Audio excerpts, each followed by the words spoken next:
عمل الشيطان فاجتنبوه.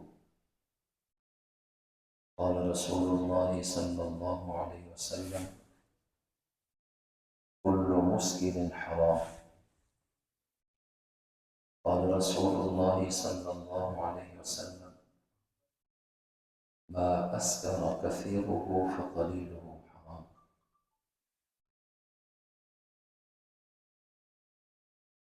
وقال الله تعالى: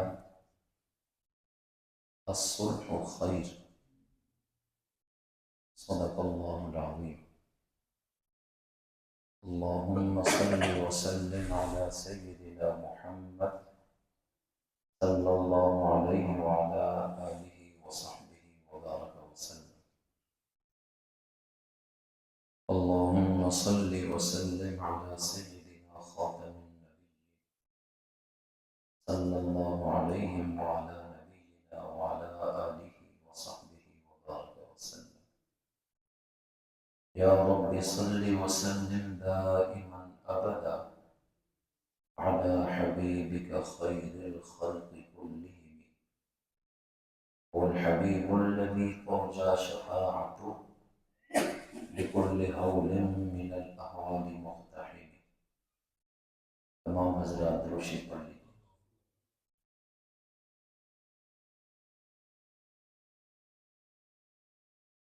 انتہائی قابل احترام مسلمان بھائیوں، دوستوں، بزرگوں،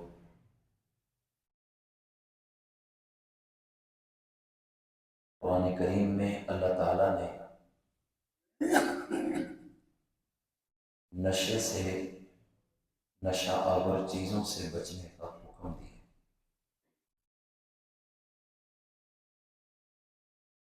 اور اس میں اول طور پر جس چیز کا ذکر کیا، جس کا جزیرہ عرب میں بہت رواج تھا، نشے میں سب سے زیادہ جس چیز کا استعمال تھا وہ شراب تھی، تو اس کا نام لے کر اللہ تعالیٰ نے اس سے بچنے کا حکم دیا۔ اور نبی کریم صلی اللہ علیہ وسلم نے اپنی احادیث میں اس چیز کو زیادہ وسیع انداز میں کھول کر پیش کیا۔ شراب تو عام تھی اور رائج تھی، اس لیے اس کا نام لیا گیا ہے، لیکن اس کا یہ مطلب نہیں کہ صرف شراب حرام ہے، بلکہ صحیح مسلم کے اندر نبی کریم صلی اللہ علیہ وسلم کا فرمان ہے: کل مسکر حرام، کہ ہر نشہ آور چیز حرام ہے۔ تو گویا کہ شراب ہو، آئس ہو، افیم ہو، پاؤڈر ہو، یا اس کے علاوہ دیگر جتنی اشکال کی چیزیں کسی بھی نام سے کسی بھی ملک میں کسی بھی دور میں رائج ہو، جن سے عقل ڈھک جاتی ہے، ڈھانپ دی جاتی ہو، نشہ پیدا ہوتا ہو، اسلام نے اس چیز کو حرام قرار دیا۔ اور باقاعدہ طور پر اسلامی ریاست میں اس جرم کا ارتکاب کرنے والوں کی سزائیں بھی جاری ہوتی ہیں۔ نشے سے بہت سارے نقصانات ہوتے ہیں، اور وہ ہر نوعیت کے نقصانات ہیں۔ نشہ کرنے والے کی صحت، اس کا دماغی توازن، اس کا دین اور ایمان، خاندانی اور معاشرتی سسٹم مکمل طور پر تباہ ہو جاتا ہے۔ وہ ایک شخص متاثر نہیں ہوتا، وہ پورے معاشرے کے لیے مسئلہ بن جاتا ہے۔ ایسا شخص دین سے بھی دور اور اخلاق سے بھی دور ہوتا ہے۔ تو یہ ایک شخص کا مسئلہ نہیں، یہ پورے معاشرے کا مسئلہ ہے۔ یہ انفرادی مسئلہ نہیں، یہ اجتماعی مسئلہ ہے۔ نبی کریم صلی اللہ علیہ وسلم نے اس دنیا میں قدم رنجہ فرمانے کے بعد لوگوں کی عزت، مال اور آبرو کو محفوظ کرنے کے قوانین پیش کیے، اور ہر وہ چیز جو عزت، آبرو، مال، جان، دین کے لیے مسئلہ پیدا کرے، ان تمام اسباب سے بھی آپ نے روکے، ان تمام اسباب کو بھی ناجائز اور حرام قرار دیا۔ اب زنا تو حرام ہے، لیکن ظاہر بات ہے زنا ایک آخری منزل ہے، اس سے پہلے اس کا آغاز بد نظری سے ہوتا ہے، تو اس چیز سے بھی منع کر دیا کہ اس کا لازمی نتیجہ منتج ہوگا اگلے عمل کا، تو جو اس کے اسباب ہیں اور محرکات، ان پر بھی پابندی لگائی۔ اسی طرح نشہ جب کوئی شخص کرتا ہے، اس کی عقل ڈھانپ دی جاتی ہے، اس کو پتہ نہیں چلتا وہ کیا بول رہے ہو، اس کو تمیز نہیں کہ سامنے بڑا ہے یا چھوٹا، زبان سے بکواسات ہوں گے، اللہ اور اس کے رسول کے بارے میں نازیبہ کلمات، غصے میں بیوی کو بھی طلاقیں بولے گا، ماں کو گالیاں دے گا۔ اب یہ ساری چیزیں حرام ہیں، کسی کی عزت، آبرو، مال، ان چیزوں پر حملہ یہ تو جائز ہی نہیں، لیکن اس نے یہ جرم کیا اور اس نے آپے سے باہر ہو کر ایسے اقدامات کیے کہ دوسروں کی عزت محفوظ نہیں، کئیوں کی جان اس نے لے لی، تو اس لیے اسلام نے نشہ آور چیزوں کو حرام کرا دیا۔ یہ نہیں کہ شراب پیو اور وہ اگلے کام مت کرو، پھر تو اس کے کنٹرول میں نہیں ہوگی، تو یہ دین کامل ہے۔ اس میں اللہ تعالیٰ نے جن چیزوں کو حرام کہا تھا، ان حرام تک پہنچنے والے راستوں پر بھی بین لگا ہے کہ خبردار ان راستوں کی طرف بھی مت آنا۔ قرآن کریم کی آیت پہ غور کریں، یا ایھا الذین آمنوا لا تقربوا الزنا، اے ایمان والو زنا اور بدکاری کے قریب بھی مت جانا۔ تو یہ قریب جانے کا مقصد کہ جو اسباب اس تک پہنچاتے ہیں ان سے بچنا ہے، اگر ان سے نہیں بچو گے تو اگلے کام سے شیطان خود بخود تمہیں ڈال دے گا اور روک نہیں سکو گے، اور اس کی جو سزا ہے وہ بڑی سخت ہے اسلام، اس میں انسان کی جان جائے گی۔ شادی شدہ ہے تو سنسار ہوگا، غیر شادی شدہ ہے تو اتنے کوڑے لگیں گے کہ اس کی جان چلی جائے گی۔ اس لیے اس بڑے نقصان سے بچانے کے لیے اس سے پہلے جو پابندیاں تھیں وہ لگائیں۔ اب اگر انسان اسلام کے بتائے ہوئے طریقوں کو اپنا لے گا تو یہ پورا معاشرہ پاک ہو جائے گا، نہ کسی کی عزت پہ مسئلہ بنے گا، نہ کسی کا مال غیر محفوظ ہوگا، نہ کسی کا دین غیر محفوظ ہوگا۔ اس لیے اللہ تعالیٰ نے قرآن کریم میں دنیا کے اندر امن قائم کرنے کے قوانین بیان کیے، ایک دوسرے کے حق کا تعین کیا، مالی معاملات میں بھی ہر ایک کا حصہ متعین کیا کہ وراثت میں کس کا کتنا حصہ ہے، کہ اس مال کی وجہ سے ایک دوسرے کی عزت اور جان پہ حملہ نہ ہو۔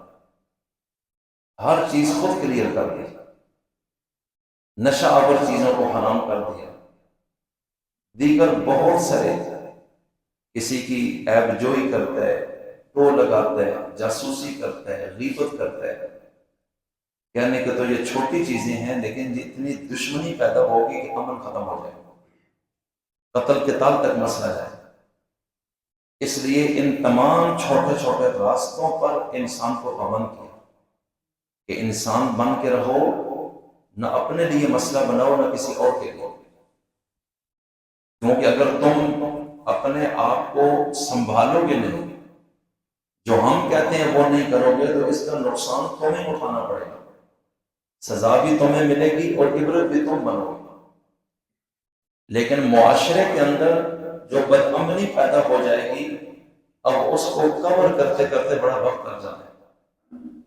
اس لیے جو اسلامی ریاست ہوتی ہے اور وقت کا خلیفہ، وہ اس چیز کا نگران ہوتا ہے کہ وہ دیکھے کہ معاشرے میں کوئی شخص کسی کے لیے مسئلہ تو نہیں پیدا کر رہا، کسی کی عزت، جان، مال، آبرو پہ حملہ آور تو نہیں، کہ وہ سنبھلتا نہیں، باز آتا نہیں، علماء سمجھا رہے ہیں، واز کر رہے ہیں، گفتگو کر رہے ہیں اور اس پر اثر نہیں ہو رہا، تو پھر اسلامی ریاست کا ڈنڈا اوپر ہوتا ہے کہ اب ہم تمہیں سیدھا کریں گے۔ تو یہ ہے پورا تصور اس دنیا میں اسلامی ریاست اور خلافت کا، کہ رب یہ چاہتا ہے کہ زمین میں امن قائم ہو، یہ دنیا جنت کا نمونہ بن جائے۔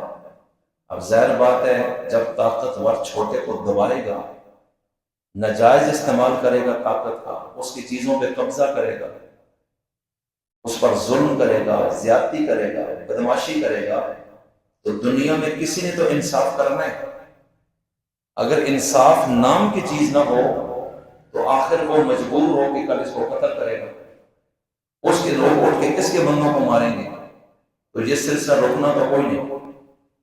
زمانہ جاہلیت میں یہی لا قانونیت تھی جس نے دنیا کو جہنم کا بنایا تھا، اور اللہ تعالیٰ نے اس دنیا کو دار الامن بنانے کے لیے پیغمبر امن و سلامتی کو بھیجا، اور آپ نے 23 سال کا عرصہ لگا کر ایک ایک شخص کو مل کر اس کے اندر شعور پیدا کیا کہ اپنے آپ کو چینج کرو، اپنی زبان کا استعمال سوچ کے کرو، اپنی آنکھ کا استعمال سوچ کے کرو، کدھر نظر اٹھانی اور کدھر نہیں، اس چیز کی پابندی کرو، ہر طرف دیکھنا نہیں، کسی طرف آنکھ کو روکنا بھی ہے کہ میں نے نظر جو نہیں ڈالی۔ اس لیے میں عرض یہ کرنا چاہتا ہوں، اسلام دراصل یہی کچھ ہے، اگر غور کیا جائے تو اس سے اچھا قانون اس کائنات میں نہ کوئی تھا نہ ہو سکتا ہے۔ اب اسی اسلامی معاشرے میں ریاست مدینہ کے والی اور تاجدار نے یہ اعلان کیا تھا، السارق والسارقة فاقطعوا أيديهما جزاء بما كسبا نكالا من اللہ، کہ چوری کرنے والا مرد یا چوری کرنے والی عورت اگر اس کی چوری ثابت ہو گئی تو ان دونوں کے ہاتھ کاٹ دو، تاکہ آئندہ چوری کا تصور ہی نہ ہو کہ کسی کے مال پہ ہاتھ ڈالنا ہے۔ اب اس نے مال پہ ہاتھ ڈالا، اللہ نے وہ ہاتھ کاٹ دیا، تو آئندہ کس کی جرأت ہوگی کہ پوری ریاست میں وہ کسی کے مال پہ قبضہ کرے؟ اور اگر وہ چھپ کر مال چوری کرتے ہیں، اس کو چوری کہتے ہیں، اور اگر وہ سینہ زوری سے مال چھینتا ہے، اس کو ڈکیتی کہتے ہیں۔ یہ اور زیادہ ظلم ہے کہ تم نے اس پر روک ڈالا، اسلحہ اٹھا کے، دبا کے، خوف پیدا کر کے لے لیے، اس لیے اس کی سزا اور سخت ہے کہ اس شخص کو سولی لٹکا دو، اور اس شخص کے ہاتھ پاؤں کاٹنے، ہاتھ کاٹنا ساتھ پاؤں بھی کاٹنے، کہ اس کو جرأت کیسے ہو گئی کہ یہ ایک اسلامی ملک اور ریاست کے اندر کسی بھی شخص کو اپنی طاقت کے زور پر کہ وہ کمزور ہے، وہ ناجائز فائدہ اٹھاتے ہوئے اس کے مال کو قابو کر رہے ہیں، اور یہ سزا معاشرے میں نہیں دینی، یہ اسلامی ریاست کے ذمہ داروں نے دینا۔ اس لیے میں عرض کرتا ہوں کہ اگر یہ سزائیں نہ ہوں تو یہ پانچوں انگلیاں تو برابر نہیں۔ آپ مجھے بتائیں، پانچوں انگلیاں برابر ہوتی ہیں؟ کسی کی ہیں؟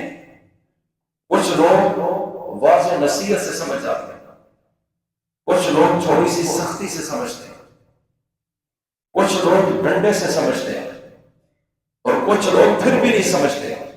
ان کے لیے پھر آخری حرب ہے کہ فساد کو ختم کرنے کے لیے ریاست طاقت کا استعمال کرے، اور پھر ریاست کے پاس اختیار ہے اس کو بڑھا دے، اس کو کوئی نہیں پوچھ سکتا، کیونکہ وہ اللہ کا نائب ہے، اور اس کی ذمہ داری ہے دنیا میں لوگوں کی عزت، آبرو، مال اور دین کو محفوظ رکھنا۔ لیکن آج پوری دنیا میں اسلامی سربراہوں کی پوزیشن کیا ہے، کیا وہ اپنی ذمہ داری کو سمجھتے ہیں؟ آپ کے سامنے یہاں تو قاتل کو بھی وکیل ملتا ہے، مقتول کو بھی وکیل ملتا ہے، سامنے سامنے بندے کو مارتا ہے اور عدالت سے نکلتا ہے، ضمانت بھی ہو جاتی ہے۔ سپریم کورٹ نے بھی اگر سزائے موت دے دی تو پاکستان کے صدر کو درخواست رکھے گا، اپیل کرے گا، وہ معاف کر دے گا، جبکہ مقتول کے ورثاء کو یہ اختیار ہے کہ وہ معاف کریں یا نہ کریں۔ یہ اختیار تو وقت کے نبی کو بھی نہیں دیا گیا، لیکن انگریز نے انسانیت کے نام پر یہ بڑا ظلم ہے، قتل کرنا، ہاتھ کاٹنا، سولی چڑھانا، یہ وحشیانہ سزائیں، تو امن کیسے قائم ہوگا؟ اس لیے آج انگریزوں کے ملک میں بھی امن کوئی نہیں، ڈکیتیاں، چوریاں، زنا، قتل، سب کچھ ہے۔ اللہ کے قانون کے سوا دنیا میں امن قائم ہی نہیں ہو سکتا۔ یہ کسی مسلک اور گروہ یا کسی دھڑے کی بات نہیں، یہ قرآن کریم میں واضح طور پہ یہ چیزیں موجود ہیں۔ اللہ تعالیٰ کیا کہتے ہیں 3 جگہ ایک صفحے پر، مَن لَّمْ يَحْكُم بِمَا أَنزَلَ اللَّهُ فَأُولَٰئِكَ هُمُ الْفَاسِقُونَ، کہ جو اللہ نے قانون اتارا اس کے مطابق جو فیصلہ نہیں کرتے وہ نافرمان ہے۔ اللہ کہتا ہے وہ میرے اطاعت گزار نہیں ہے، وہ میرے باغی ہیں، عملی طور پر وہ مجھ سے باغی ہیں کہ میرے بندے ہو کر میری زمین پر میرا قانون کیوں نہیں لاتے، وجہ، اور جو میں نے قانون اتارا ہے اس کے مطابق فیصلہ کیوں نہیں کرتے۔ تو اللہ کے دیے ہوئے قانون کے مقابلے میں قانون سازی کرنا، اس کا تو اختیار انسان کو ہے ہی کوئی نہیں۔ جو حدود اور قصاص کا قانون ہے، حدود اور قصاص 2 الفاظ ہیں، حدود حد کی جمع ہے، حدود کسے کہتے ہیں؟ حدود و قصاص، اور ایک ہوتا ہے تعزیرات، یہ حدود ہیں اور یہ تعزیرات۔ حدود وہ سزائیں ہیں کسی بھی جرم کی جو اللہ نے خود بیان کر دی، اس میں ترمیم کا اختیار نہ ملک صدر کے پاس ہے، نہ وقت کے نبی کے پاس ہے، نہ پارلیمنٹ کے پاس ہے۔ وہ سزا متعین ہو گئی کہ چور کا ہاتھ کاٹو، اب کسی کو یہ اختیار نہیں کہ وہ اپنے ملک میں یہ فیصلہ کرے کہ ہم چور کا ہاتھ نہیں کاٹ سکتے، ہم اس کو 6 مہینے سزا دیں گے، جائز ہی نہیں ہے، یہ اللہ کے مقابلے میں آنے والی بات ہے۔ تو جو حدود ہیں وہ سزائیں ہیں جو اللہ نے خود بیان کی کہ یہ اس جرم کی یہ سزا ہے۔ تو حدود میں ترمیم یہ کسی شخص کو بھی اختیار نہیں، اور جو اس اختیار کو ناجائز استعمال کرنے کے چکر میں ہے وہ اللہ کے مقابلے میں آنے کے چکر میں ہے۔ اس لیے یاد رکھیں حدود وہ سزائیں قدرت نے متعین کر دی، اور وہ 5-6 جرم ہیں جن کی سزائیں اللہ نے متعین کی کہ ان میں تم ترمیم نہیں کر سکتے۔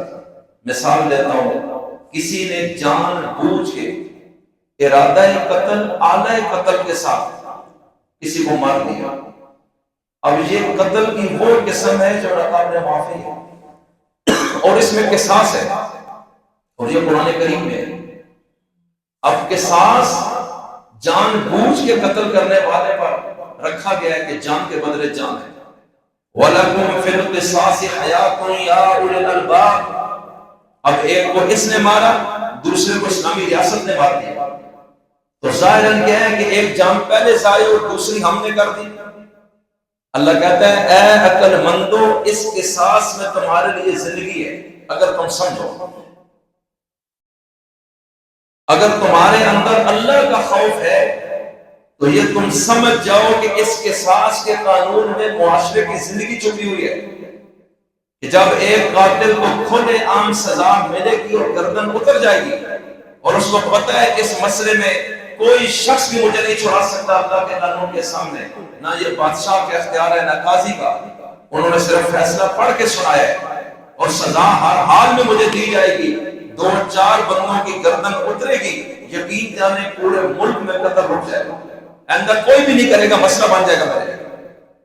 اللہ کہتا ہے میں تمہیں کہتا ہوں اے عقل مندو، قصاص میں تمہارے لیے زندگی ہے، تو ایمان سے بتاؤ اللہ سچ کہتا ہے یا جھوٹ کہتا ہے؟ آپ کے سامنے ہمارے ملک میں تو کوئی قصاص نہیں. اور پھر اسلام کیا کہتا ہے کہ سزا چھپ کے نہیں دینی، سزا کھل کے لوگوں کے سامنے دینی ہے، وہ دیکھیں گے کہ یہ سزا ہو رہی ہے. اور جہاں سزائیں چھپا کے دی جاتی ہیں، صرف اخبار میں خبر آتی ہے سزا ہوگی، یہ اللہ کے دیے ہوئے تصور کے خلاف ہے. معاشرے میں ان مجرموں کے ساتھ جو ہوا ہے، اس چیز کو لوگوں تک پہنچانا اور دکھانا کہ لوگ اپنی اولادوں کو شروع سے سمجھائیں کہ یہ کام نہیں کرنا، نقصان ہو جائے گا. اس لیے میں عرض کرنا چاہتا ہوں، قصاص اللہ نے متعین کر دیا. اسی طرح چور کی سزا متعین ہے، ڈاکو کی سزا متعین ہے. 12-18 سورہ نور میں زنا کی سزا متعین ہے. تو یہ وہ سزائیں، پاک دامنہ عورت پر کسی نے تہمت لگا دی زنا کی، حالانکہ اس کی حقیقت کوئی نہیں، اس کی زندگی تو برباد ہو گئی. اب اس نے جب جھوٹی تہمت لگائی اور ثابت ہو گیا، 12-18 میں اس کو کوڑے لگیں گے لوگوں کے سامنے، ان کو کوڑے لگیں گے. اس لیے میں عرض کرتا ہوں، یہ چند سزائیں اللہ نے بیان کر دی کہ ان جرموں کی تو یہ سزائیں میں نے خود بتا دی. اب جو باقی سزائیں باقی جرموں کی جو ہزاروں قسم کے ہیں، وہ اسلامی ریاست کے ذمہ لگا دی کہ اس کی سزا تم خود اپنے حساب سے جو رکھنا چاہتے ہو رکھو. تو تعزیرات وہ سزائیں ہیں جو ریاست متعین کرتی ہے. اس میں وہ دیکھ سکتے ہیں کہ اس بندے سے یہ جرم غلطی سے ہو گیا، یہ جان بوجھ کے، اور یہ عادی مجرم ہے، یہ پہلی مرتبہ ہوا ہے. اس میں وہ کہہ سکتے ہیں کہ اس جرم کی نوعیت پر اتنے دن قید، اتنا جرمانہ، اتنے کوڑے. اور اگر کل وہ سمجھے جرم بڑھتا جا رہا ہے، لوگ باز نہیں آتے، وہ جرم کی سزا سے موت بھی رکھ سکتے ہیں. تو تعزیرات کے اندر اسلامی ریاست اور پارلیمنٹ اور ان ارکان شورا پر اس بات کو چھوڑ دیا، اور اس میں ہر ملک کی سزا تعزیر میں ایک جرم کی الگ الگ بھی ہو سکتی ہے. میری باتیں سمجھ رہے ہیں آپ؟ تو تعزیرات انسان کے اپنے حالات اور معاملات پہ چھوڑ دیا گیا. اب چائنا کے اندر سرکاری طور پر سیٹ پر بیٹھے ہوئے جو کرپشن کرے اس کی سزا موت ہے، اور جو پرائیویٹ کرپشن کرے اس کو سزا موت نہیں رکھی ہوئی. کہ گورنمنٹ کے خزانے پہ بیٹھے ہوئے اگر کوئی شخص یہ کرے گا، اس کو ہم نہیں چھوڑیں گے، اس کو مار دیں گے. اس لیے ان کا ملک دن بدن اوپر جا رہا ہے.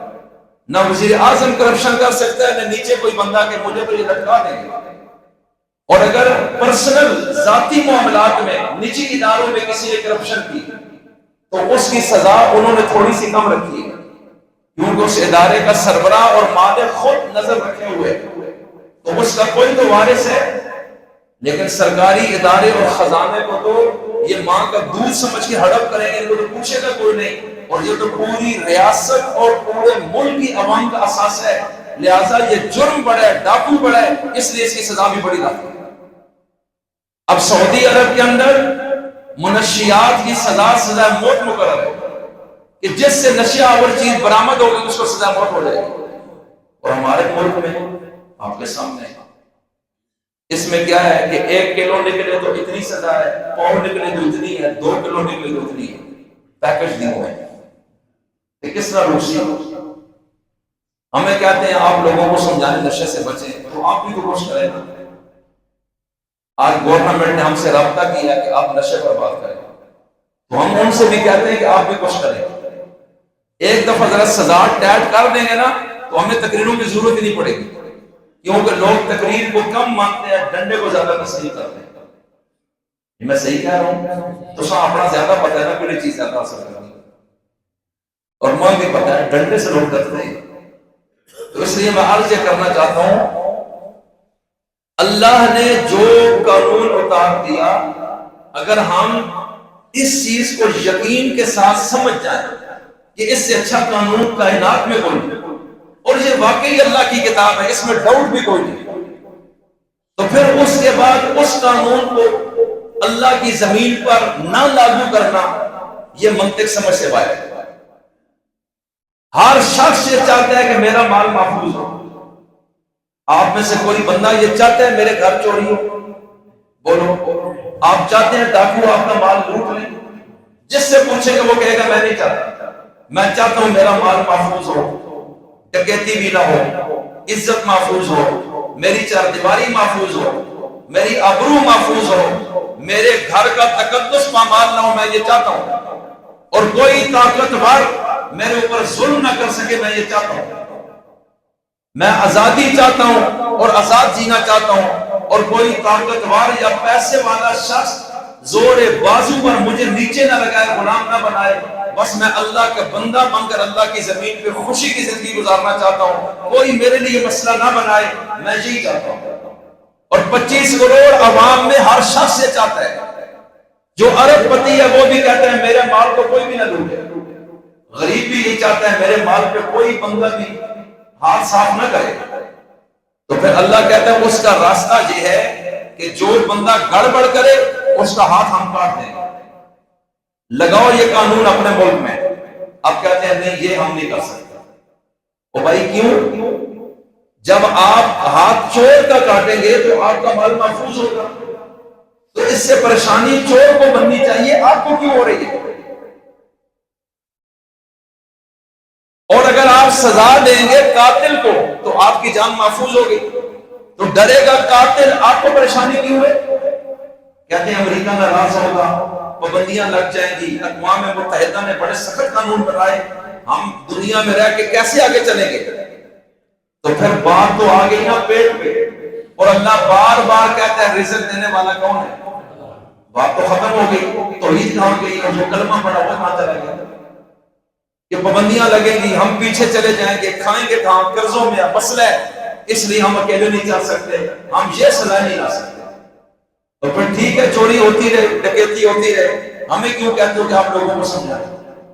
علماء اپنی ذمہ داری پوری کریں تو جناب بھی تو کرے نا۔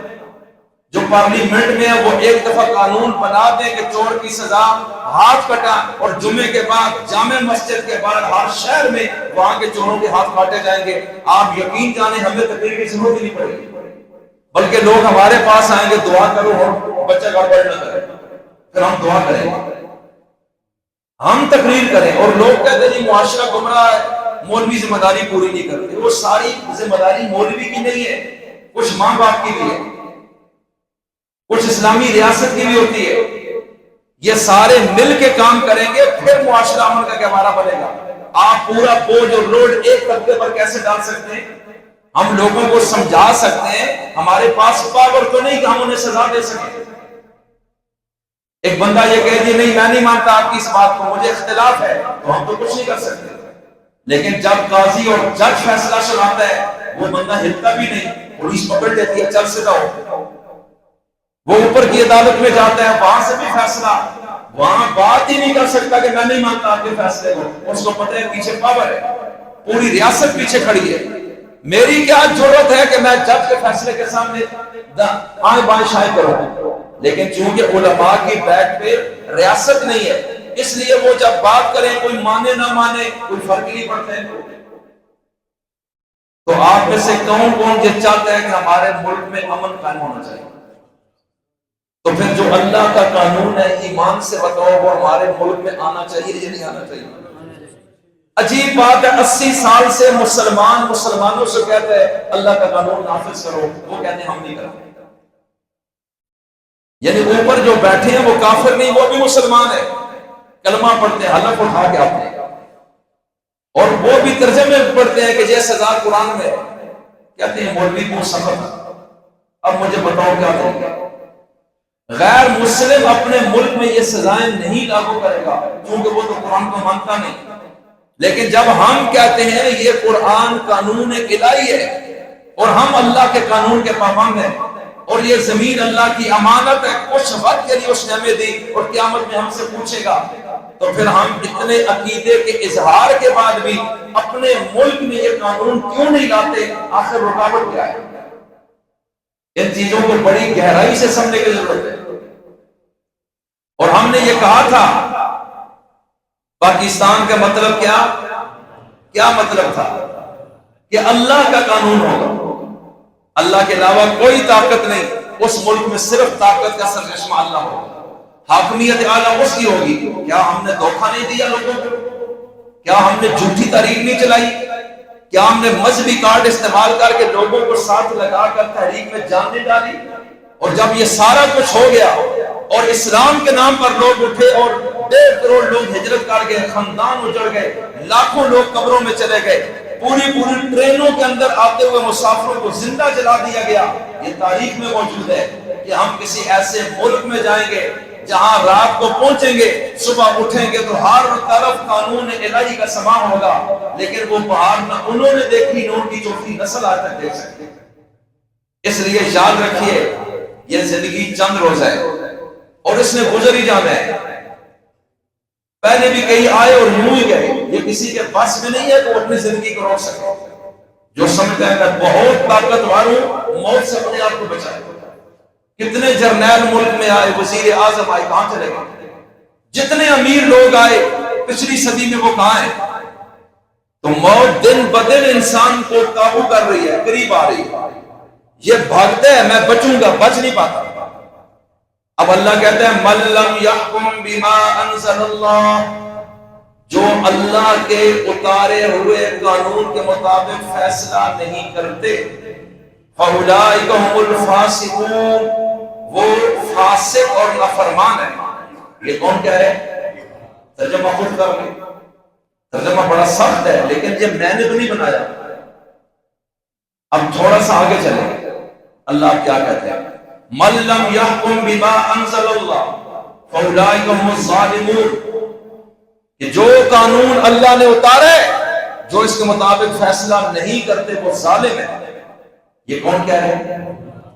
یہ میری بات نہیں، ترجمہ ہے، آپ خود کریں، میں تو آیت پڑھ رہا ہوں، اس میں کسی مولوی اور مسلک کا ضرورت ہی نہیں ہے، جس کو عربی آتی ہے وہ خود ترجمہ کرے۔ اب تیسرے مقام پر اسی صفحے میں اللہ کیا کہتا ہے، وہ سب سے سخت بات ہے، مَن لَّمْ يَحْكُم بِمَا أَنزَلَ اللَّهُ، جو اللہ نے قانون اتارا جو اس کے مطابق فیصلہ نہیں کرتے، اولئک هم الکافرون، وہ کافر ہیں۔ یہ کون کہہ رہے ہیں؟ یہ پڑھے قرآن پاک، ایک صفحے پر لکھا ہوگا ہے، صرف ترجمہ پڑھیں گے نا تو بات پہنچ جائے گی کہ ہم کھڑے کہاں ہیں۔ ہماری نمازیں، روزے، عمرے، حج، اللہ کے حج کی کیا پوزیشن ہے؟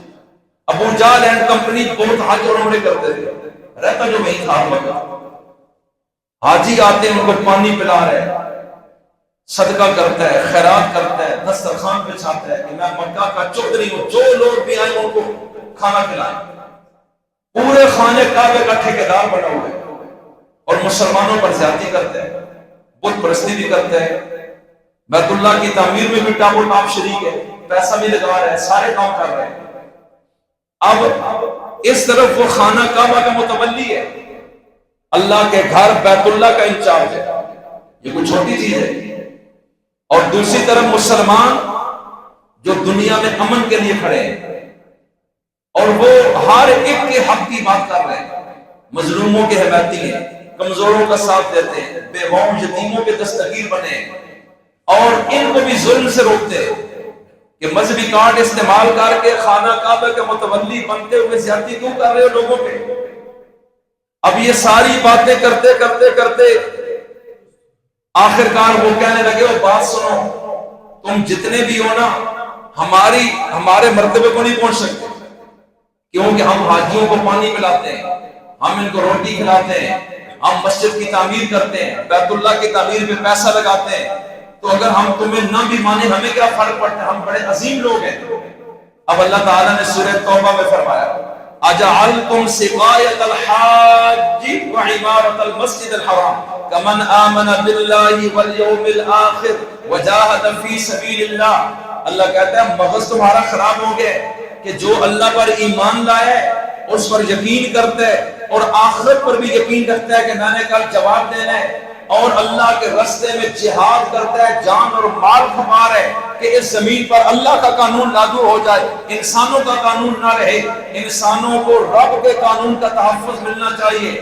ایک تو اس لائن پر ہے، اور دوسرا حاجیوں کو پانی پلاتا ہے، تعمیرات کر رہے ہیں، پیسہ لگا رہے ہیں، رنگ اور پالش کر رہے ہیں۔ اللہ کہتا ہے کیا یہ دونوں برابر ہو سکتے ہیں؟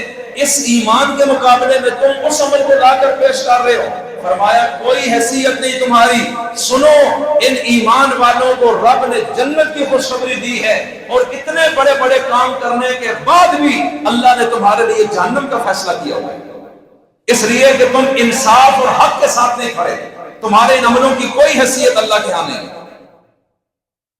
اور سورہ کہف کے آخری رکوع میں اللہ کہتا ہے جو لوگ کافر ہیں، ہمارے احکامات کو نہیں مانتے، انکار کر بیٹھے، اور قیامت کے دن ہماری ملاقات کو بھی نہیں مانتے، کہتے ہیں نہیں مر گئے مٹی ہو گئے کوئی قیامت نہیں، یہ سب مولویوں کی باتیں ہیں ڈرانے کے لیے، بس وہ دنیا میں اچھے کام کر رہے ہیں، غریبوں کا ساتھ، یہ بالاکوٹ مظفر آباد میں زلزلہ آیا، دنیا سے بھاگ کر آئے، خیمے دیے، دوائیاں دی، روٹیاں دی، پیسے دیے، اور لوگ کہتے ہیں یہ کرسچن ہیں اتنے اچھے لوگ ہیں، یہ یہودی اتنے اچھے لوگ ہیں، یہ غریب پرور ہیں، یہ اتنے کمال کے لوگ ہیں، دیکھو کیسے کیسے تڑپ رہے ہیں۔ اللہ کہتا ہے سنو جو مجھ پر ایمان نہیں رکھتے اور قیامت کے دن میری ملاقات پر بھی یقین ان کا کوئی نہیں، وہ جتنے بھی اچھے اعمال دنیا کے اندر کرے، میں تمہیں بتا رہا ہوں لا نقیم لہم یوم القیامت وزنا، قیامت کے دن ان کے ان اعمال کا ہم وزن بھی نہیں کریں گے، ہمارے ہاں کسی ایک عمل کی کوئی حیثیت ہی کوئی نہیں۔ اللہ ان چیزوں کا محتاج نہیں، اللہ کہتا ہے جو مشن ہے میرا اس پہ چلنا ہے تم نے، یہ چند عمل کر کے تم ہمیں دھوکہ دینا چاہتے ہو یا لوگوں کو، نہیں، میں نے پورا نظام حیات ذکر کی ہے، اس کے ساتھ تمہیں کھڑا ہونا ہوگا، اور اگر تم اس چیز کے آنے کو تیار نہیں تو تمہارے ان اعمال کی قیامت کے ترازو پہ کوئی حیثیت نہیں، اور تولنے کے لیے بھی ہم اس کو نہیں رکھیں گے۔ اللہ تعالی ہمیں اپنے تابع فرمانوں میں بنائے، اونچا کہیں آمین۔ یہ جو زکوٰۃ کا عمل ہے یہ کیا ہے؟ یہ امت کے غریب لوگوں کا خیال ہے۔ یہ قربانی کیا ہے؟ جانور ذبح کرو کہ جو پورا سال گوشت نہیں کھا سکا اس تک بھی پہنچ جائے، یہ پڑوسی کا لحاظ، یہ کیا ہے؟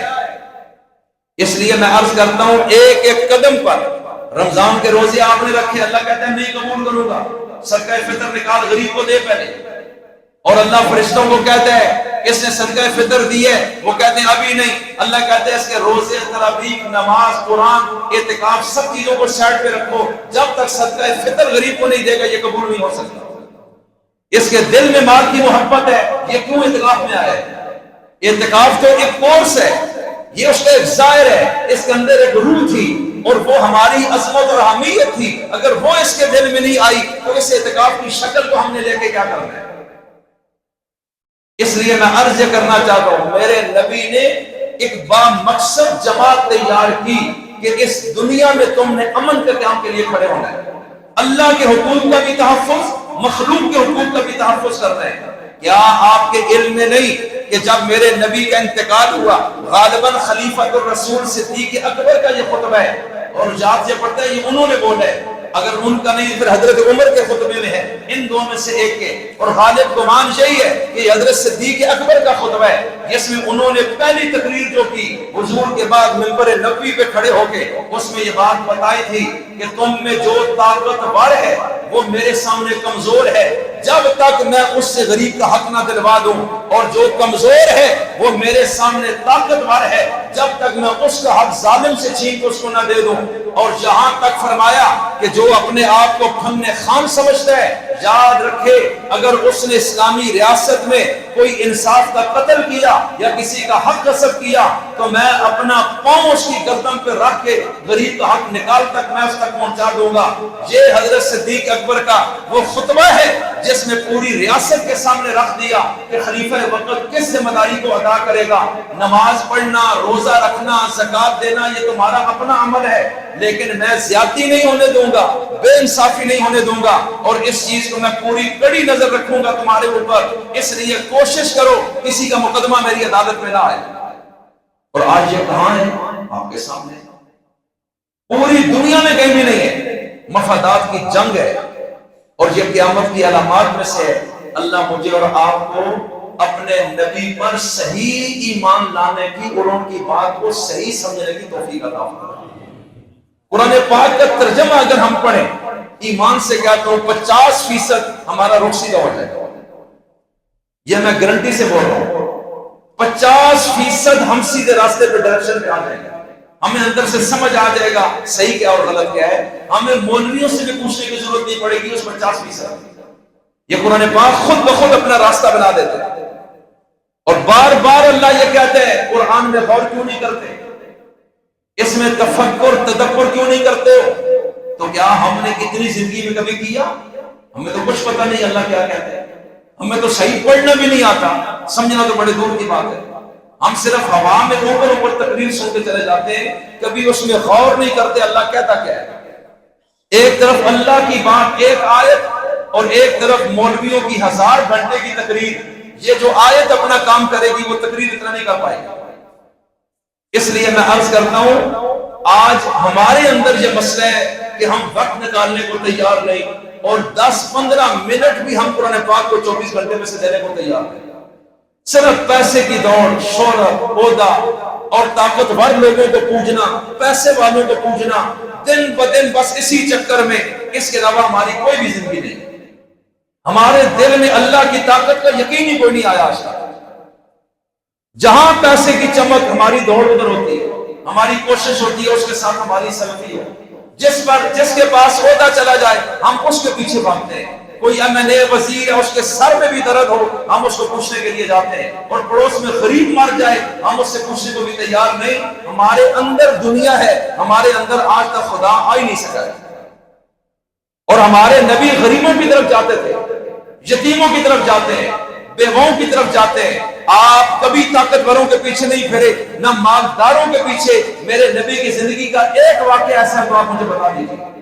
دنیا میں انقلاب ویسے نہیں آتے, اس لیے یاد رکھیے مالدار بھی قبر میں, عیالدار بھی قبر میں جائے گا, اینڈ کسی کے ہاتھ میں کچھ نہیں آنا سوائے اللہ کے تعلق کے اور اللہ کی بات کو جو اس نے لیا یا اس پہ چلا. اس کے علاوہ کوئی چیز آگے جانے والی نہیں. اور یہ ساری باتیں ہمیں سمجھانے والی کتاب اللہ کا قرآن ہے. آج ارادہ کریں کہ ہم 10-15 منٹ نکال کر روزانہ قرآن پاک کا اردو ترجمہ پڑھیں گے انشاءاللہ. ایک رکوع روز پڑھیں. اس سے مجھے تو کوئی فائدہ نہیں ہوگا, آپ کو ضرور فائدہ ہوگا. نہیں پڑھیں گے تو نسلوں کو نقصان ہوگا. اس لیے میرے عزیزوں, میں نے ابھی عرض کیا کہ نبی کریم علیہ السلام نے کیا فرمایا, کل مسکر حرام, ہر نشہ آور چیز حرام ہے. یہ صحابہ کو کیوں بتایا کہ آپ ایک ویژن لے کر دنیا میں آئے کہ ابھی دنیا کا نقشہ کیا ہے, اور جب میرا جنازہ اٹھے تو اس وقت کیسا ہونا چاہیے, اس سے پہلے میں نے کون سی ذمہ داری پوری کرنی ہے. افراد کے شعور کو بیدار کیا, علم سے آگاہی دی, جرائم سے آگاہ کیا, ان کی سزاؤں سے آگاہ کیا, انسانی اقدار ان میں پیدا کی, اخلاق آداب کے پھل پھول ان کے اوپر لگائے, اور ان کو اللہ کی برگاہ میں حاضر باش کر دیا. اور آپ ان کے اندر رحم دلی, احساس, محبت, تڑپ, درد پیدا کر گئے, اور پھر ان کو ایسا بنایا, ان کے اندر سے مال کی محبت اٹھا کر باہر پھینکی, دنیا کی محبت کو باہر نکالا, دنیا والوں کی محبت کو باہر نکال دیا, حتیٰ کہ اولاد کی محبت بھی باہر نکال دی, قبیلے کی محبت کے بت کو بھی توڑ دیا, اور ان کو صرف ایک اللہ کا نمائندہ بنا کر کھڑا کر دیا. پھر اس مشن کے لیے, اس کو پروان چڑھانے کے لیے ان لوگوں نے اولادیں بھی چھوڑی, علاقے بھی چھوڑے, پیسہ قربان کیا, جانیں بھی کٹا دی, اور پھر وہ وقت آیا کہ آدھی دنیا پر اسلامی حکومت قائم, اور جتنے لوگوں کے بنائے ہوئے نظام تھے ایک ایک بت کو توڑ دیا ہے. اور اس عظیم کام کے لیے اللہ نے میرے اور آپ کے عظیم رسول کو منتخب فرمایا. اس لیے آپ کو رحمت للعالمین کہا جاتا ہے. انسان تو بڑے دور کی بات ہے, ایک اونٹ آتا ہے میرے نبی کے قدموں میں سر رکھ کے روتا ہے اور باتیں کر رہے ہیں, صحابہ حیران ہے جانور کہتا کیا ہے, اور رسول اللہ اس کی بات سن رہے ہیں اور سمجھ رہے ہیں. آپ نے فرمایا اس کے مالک کو بلاؤ, یہ اپنے مالک کی شکایت دے کے آئے کہ میرے اوپر زیادتی ہو رہی ہے. اب مالک جب آتا ہے فرمایا یہ کہتا ہے کھانا کم دیتا ہے اور بہت زیادہ لاتا ہے, مارتا ہے مجھے, کیوں کرتے ہو ایسے, کل تم نے اللہ کو جواب نہیں دینا. اس نے کہا یا رسول اللہ معافی چاہتا ہوں, آج کے بعد ایسے نہیں ہوگا. تو آپ نے تو جانوروں کے حقوق کا تحفظ کیا ہے, انسان تو بڑے دور کی چیز ہے. تو آج یہ حقوق کہاں ہیں؟ عورتیں اپنے حقوق کے لیے الگ جلوس نکالتی ہیں, ہجڑے اپنے حقوق کے لیے الگ جلوس نکال رہے ہیں, مزدور اپنے حقوق کے لیے الگ بھاگ رہے ہیں, اور حق کسی کو بھی نہیں ملتا. اس لیے کہ جو بھی اوپر آتا ہے اس کو حق کا پتہ ہی نہیں ہے، اس کے دماغ میں تو ایسی چیز ہی نہیں ہے، اس کے دماغ میں ایک ہی چیز ہے کہ امریکہ کو کیسے ملنا ہے، تعلق کیسے رکھنا ہے، پیسہ کیسے بنانا ہے، اس سے آگے تو چکر ہی کوئی نہیں۔ پیسہ دے گا تو اوپر آئے گا، پیسہ نہیں دے گا ایک اور کو اوپر میں آئے گا۔ اس لیے میں عرض کرتا ہوں بھائیو، اس چکر سے باہر آ جائیں، بجائے اس کے کہ کل موت کے چکر میں پڑ جائیں۔ میں اور آپ، اور آج سے ہم اپنا قبلہ درست کریں کہ ہم اللہ کی بات کی طرف توجہ کریں گے، اپنی اولادوں کو بھی قرآن کریم سکھائیں۔ اس مہینے میں مدرسوں میں داخلے ہوئے، اپنا کم از کم ایک بچہ مدرسے میں ڈال دیں، کوئی قیامت نہیں کرے گی، فائدہ ہوگا۔ نہیں ڈالیں گے تو نقصان کھائیں گے، اور کسی کا نقصان نہیں، پہلے آپ کا نقصان ہوگا۔ جب آپ بوڑھے ہوں گے تو آپ کو پتا چلے گا کہ یہ اولاد آپ کے ساتھ کرتی کیا ہے، اس لیے ان کے اندر تو دنیا کی محبت ہے، ان کو کیا لگے بوڑھے باپ کو سنبھالنے کی، ساری رات کھانستا ہے، ان کی نیند خراب ہوتی ہے، اس کی بیوی احتجاج کرے گی، وہ بیوی کو لے کے الگ ہوگا، باپ جانے اس کا کام جانے۔ اب وہ بھاگے گا مولوی صاحب تویز دو دعا کرو، تو اب تویز اور دعا کیا کرے گا؟ بیڑا تو آپ نے غرق کر دی ہے، اس کو تو آپ نے دنیا دار بنایا ہے، اس کے اندر تو دنیا کی محبت آپ نے ڈالی ہے، بس اب آپ بھوکتے دنیا میں، اور جب مریں گے تو اس کے بعد بھی یہ وبال آپ کے اوپر ہے۔ اب اس سے وقت کا نبی بھی آپ کو نہیں چھڑا سکتا۔ اللہ بار بار قرآن میں یہ چیز کہتا ہے، بار بار، اے ایمان والو اللہ سے ڈرو، اے ایمان والو قیامت کے دن کے یاد کرو جس دن اور کوئی کام نہیں آئے گا، تمہارے اپنے اعمال تمہارے سامنے ہوں گے۔ اور یہ بھی اللہ کہتے ہیں ظہر الفساد فی البر والبحر بما کسبت ایدی الناس، کہ خشکی اور تری میں جتنا فساد اور بگاڑ اور بدامنی ہے یہ انسان کے اپنے ہاتھوں کی وجہ سے ہے، اس کے اپنے کرتوتوں کی وجہ سے ہے۔ اور ہم اس کو بار بار بتا رہے ہیں کہ تیرے اس عمل سے بدامنی ہے، چھوڑ دے، زبان کا استعمال درست کر، آنکھ کا زبان استعمال، کان کا استعمال، مال اگر رب نے دیا ہے تو اس کا استعمال صحیح کر، غلط راستے پر نہ کر، نقصان کھائے گا۔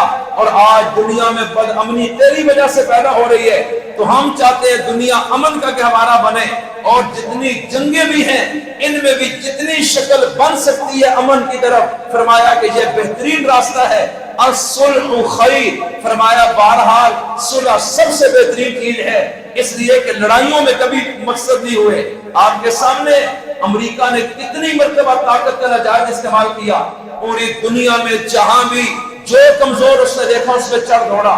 کبھی وہ ایٹمی قوت میں حملہ نہیں کرتا، کرے گا کسی ایٹمی ملک میں حملہ، اس کو سمجھ آ جائے گی کتنے 20 کا 100 ہوتا ہے، لیکن وہ اس ملک پہ چڑھ دوڑتا ہے جو غریب ہے اور مسلمان ہے، اور اس کو پتا ہے کہ مسلمان بھی سارے بکھرے ہوئے ہیں، قرآن کریم سے بتکے ہوئے ہیں، دنیا کی محبت میں غرق ہیں، عیش و عشرت، پیسہ، زنا اور دنیا کی اس زیب و زینت کے وہ غلام بن چکے ہیں۔ وہ اصل غلام تو اصل اللہ کے غلام تو رہے کوئی نہیں، آپس میں بھی ان کے ٹکڑے ٹکڑے ہیں، اس لیے ایک ایک کو وہ الگ الگ تھے، کبھی افغانستان کو مارا، کبھی عراق کو مارا، کبھی سوڈان کو مارا، کبھی لیبیا کو مارا، کبھی اس نے مصر پہ حملے کیے، کبھی اس نے شام پہ حملے کیے، کبھی اردن پہ حملے کیے، کہ پوری دنیا میں صرف مسلمان ہی اس کو ظالم نظر آتا ہے، اور کبھی فلسطین اور غزہ پہ چڑھ دوڑتا ہے، کبھی وہ پاکستان کے قبائل پہ چڑھ دوڑتا ہے کہ یہ دنیا میں بد امنی پھیلاتے ہیں، اور خود جو بھی کریں کہتے ہیں نہیں نہیں کوئی مسئلہ نہیں، ہم تو امن قائم کرنا چاہتے ہیں۔ اس لیے میں عرض کرتا ہوں یہ دنیا کے اندر ہم دیکھ رہے ہیں تو جو طاقتور ہے وہ غلط استعمال کرتا ہے، لیکن جو قرآن پڑھنے والے ہوتے ہیں ان کے دل میں دنیا کا خوف نہیں ہوتا، ان کے دل میں کس کا خوف ہوتا ہے؟ وہ نڈر ہو کے میدان میں آتے ہیں، وہ عمل جہاد کے ذریعے سپر پاور کو روک لیتے ہیں، اس کی گردن سے سریا نکال دیتے ہیں، اور دن دہاڑے اس کو تارے دکھا دیتے ہیں۔ کیا آپ نے نبی کی جماعت کا نہیں پڑھا احادیث میں کہ وہ عرب کے بدو اٹھے اور دنیا کی سپر پاور ایران کے ٹکڑے ٹکڑے کر دیے، کیونکہ اس وقت وہ کمزوروں پر ظلم ڈھاتا تھا، اور حضور نے خط لکھا اس بادشاہ کو کہ میں جو قانون لایا ہوں اس کو تسلیم کر لو، امن پا جاؤ گے۔ اس نے بدماشی میں حضور کا خط پھاڑ دیا، اور وہاں سے بدماش بھیجے کہ مدینہ سے شخص کو گرفتار کر کے زنجیروں میں جکڑ کے میرے دربار میں پیش کرو۔ اس خط میں اپنے نام کو میرے نام سے پہلے اس نے کیسے لکھا؟ میری ویلیو زیادہ ہے، میں سپر پاور کا بادشاہ ہوں، یہ عرب کا کوئی شخص ہے اور میرا نام بعد میں، اپنا نام پہلے اس نے کیسے لکھا ہے؟ اور مجھے سمجھا رہے، بس اتنی بات پر اس کا تکبر آسمانوں پہ تھا، اور پھر میرے رب نے اسی نبی کے غلاموں کے ہاتھوں اس کے تکبر کو دریا بند کیا، اس کی تباہی کر دی, اس کی لاش اس ملک میں اس کے اپنے بیٹے نے اس کے بعد میں قتل کیا اور اللہ نے اس سے تخت چھین لیا. اس لیے میں عرض کرتا ہوں اللہ دکھاتا بھی اور بتاتا بھی ہے, لیکن میں قربان نبی کی تربیت پہ, کتاب اللہ کے اثر پہ, کتاب اللہ کی تعلیم پہ, اس کا دلوں پہ براہ راست بجلی بن کر گرنا, اصحاب رسول کی زندگیوں میں انقلاب عظیم آنا کہ پھر وہ جماعت جس طرف پھرتی چلی گئی ہر طرف امن ہی امن قائم ہوتا گیا, مال بھی محفوظ, جان بھی محفوظ, دین بھی محفوظ, عزت بھی محفوظ, اور آج تک صدیوں میں ان جیسا منصف پھر کوئی نہیں آیا, نہ ان جیسا نڈر کوئی آیا, نہ ان جیسا دنیا سے بے رغبت کوئی آیا, نہ ان جیسا اللہ کے سامنے جھکنے والا کوئی آیا, نہ ان جیسا کوئی فاتح آیا, نہ ان جیسا کوئی منتظم آیا, نہ ان جیسا کوئی صدر اور وزیر آیا, اور نہ ان جیسا کوئی تاجر آیا, نہ ان جیسا کوئی اور شخص آیا. آج تک ایسی مثال کوئی نہیں. ایمان سے بتاؤ ان افراد کو عظیم تر بنانے والی کتاب کا نام کیا تھا؟ صرف یہی کتاب نبی نے ان کو پڑھائی. آج کتاب وہی ہے, لیکن ہمیں ٹائم نہیں کہ ہم تھوڑا سا وقت نکال کے ہم اس کو پڑھیں, سمجھیں, سنیں کہ اللہ کہتا کیا ہے. مفتی تقی عثمانی صاحب کا اس وقت کی اردو محاورے میں سب سے آسان ترجمہ پاس موجود ہے, نیٹ پہ دکانوں میں مل رہے, اور آج کے محاورے میں جس میں آپ اردو بولتے ہیں کسی پرانے دور کا کوئی لفظ اس اردو کا نہیں, اور وہ صرف اس لیے کہ اس زمانے کے لوگ اپنی زبان میں قرآن کا ترجمہ پڑھیں تاکہ ان کو سمجھ آئے کہ اللہ ہم سے کہتا کیا ہے.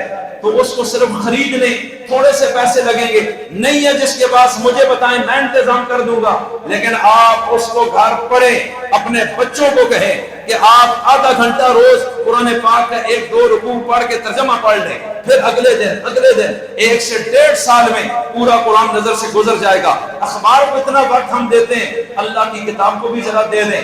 1, 2, 3 مرتبہ قرآن پاک کا ترجمہ جب گزرے گا, یقین جانیں آپ اپنی خوشی کو سمیٹ نہیں پائیں گے.